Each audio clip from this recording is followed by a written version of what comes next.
అందరికీ నమస్కారం. మీకు తెలుసు కదా, వెస్ట్ విప్పర్ సుబ్రహ్మణ్యేశ్వర స్వామి గుడి దేనికి ప్రత్యేకతో?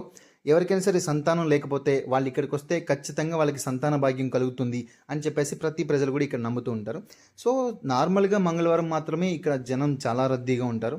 ఇకపోతే రేపొద్దున షష్ఠి, సో సుబ్రహ్మణ్యేశ్వర స్వామి షష్ఠి సందర్భంగా రేపు వెస్ట్ విప్పర్ శ్రీ సంతానవల్లి దేవసేన సుబ్రహ్మణ్యేశ్వర స్వామి గుడికి వచ్చే ప్రజలందరికీ ఒక చిన్న విజ్ఞప్తి. దారి మాత్రం చాలా బాగాలేదు. సో వచ్చేవాళ్ళు చాలా జాగ్రత్తగా రండి. మీరు వచ్చే ఏడాది కల్లా ఈ రోడ్డు కొత్తగా శుభ్రంగా వేస్తామని చెప్పేసి అయితే ఇక్కడ తాడేపల్లిగూడెం ఎమ్మెల్యే బొలిశెట్టి శ్రీను గారు అయితే అందరికీ మాటిచ్చారు. సో అదేవిధంగా వచ్చిన భక్తుల కోసం ఈ ఊర్లో పెద్దగా గ్రాండ్గా అన్న సమారాధన కూడా ఏర్పాటు చేశారు. అండ్ అలానే ఈరోజు ముందుగా నైట్ స్వామివారికి కళ్యాణం అయితే ఇక్కడ జరిగిపోతూ ఉంటుంది. రేపొద్దున కేవలం దర్శన భాగ్యం మాత్రమే ఉంటుంది.